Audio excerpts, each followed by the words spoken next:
aksidente na nandito kaming lahat. We chose to be here. And we are really willing to give it wholeheartedly yung best namin. Before natin simulan, gusto ko lang po magpasalamat sa inyong lahat.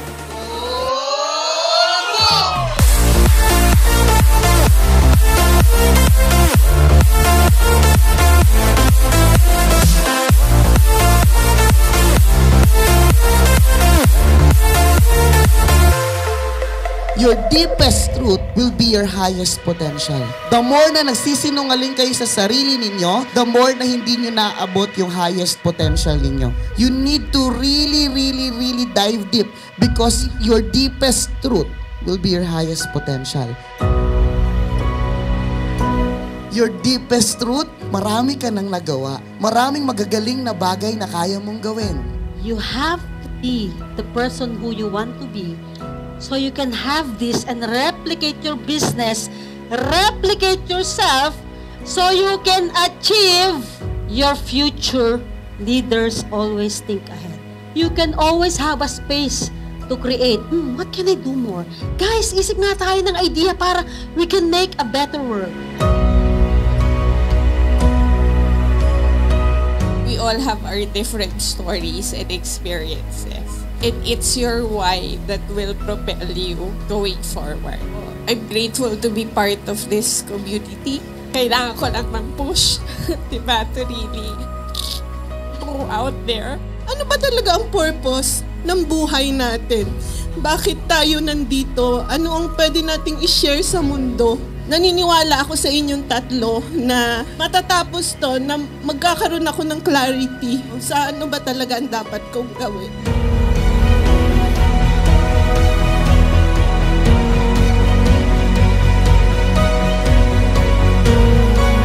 Ayun, I'm grateful na I having this mindset now and the capability na mas mag-grow pa. Sino nakakaramdam na mag-isa lang? Mag-isa lang tayong hinaharap natin yung ating mga hamon sa pagiging business entrepreneur. But thank you, Master Trio. You gathered us together.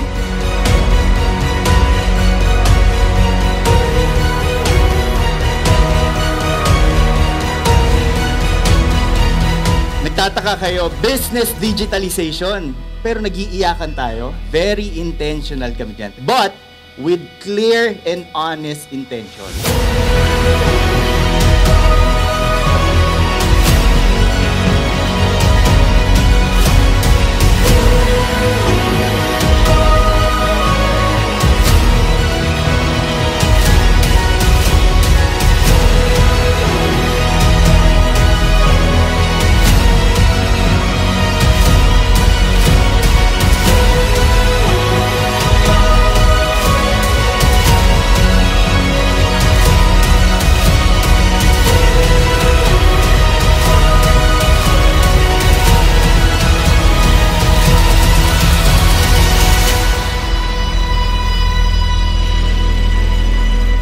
Pinatibay ito ni Master Bri, no?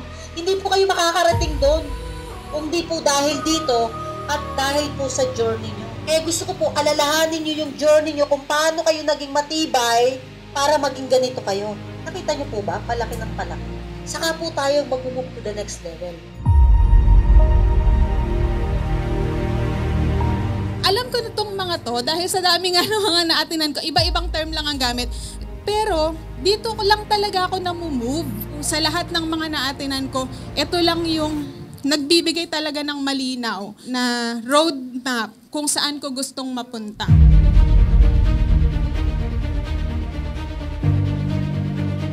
So, kung gusto nyong ma-dominate ang industry nyo, meaning lagi nyo nahihit yung goals nyo, movement ang dapat natin ginagawa. At ang movement, kailangan may charismatic leader, which is you, may future cause, meron yung vehicle. Paano kayo pupunta doon? Samahan nyo po kami sa movement namin, sasamahan din namin kayo sa mga movements nyo. Maraming salamat po.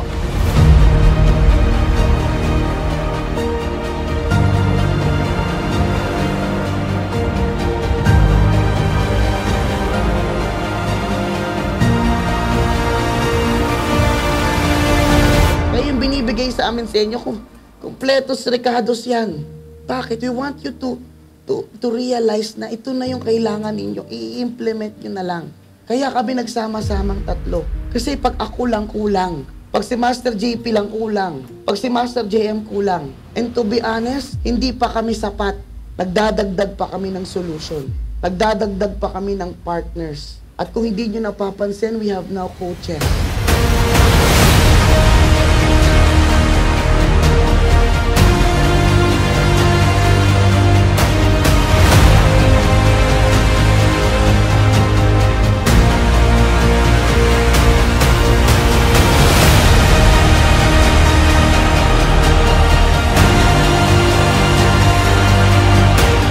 So today and the next hour, the next days forward, go and do your best. Gawin niyo lang po yung best ninyo.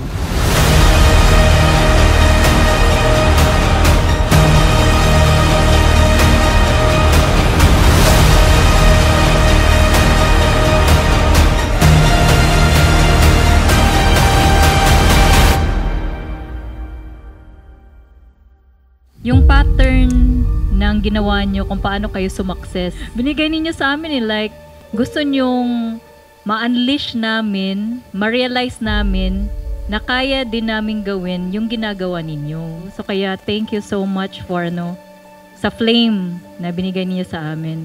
It lights up the fire within, Char. Sabi ko, shock. Sabi ko, nagkaroon ng picture, nabuo yung picture. And definitely, I will do it. May result na. Ang tataba po ng utak nyo. Grabe. Thank you sa pagbibigay nyo sa amin ng katabaan ng utak nyo. Really appreciated po. You rekindled the fire on how we will be doing the businesses right now na mas tama. Maraming salamat po and keep it up.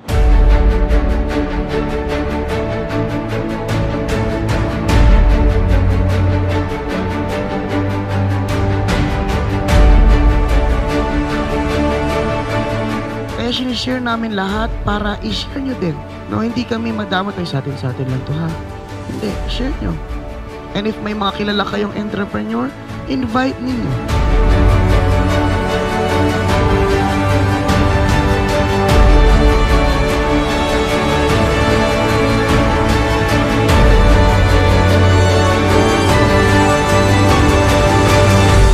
You don't start with your product or your services or your solution. You always start with people. Yan yung una nyong i-implement sa bootcamp na to. Diba, first part natin, hinanap nyo yung you, kayo. Ang dami yung realization, right? Ang next nyan, sino yung pain na gusto nyong tulungan? Sila yun. Find that person, find that group of people na sasama sa movement ninyo.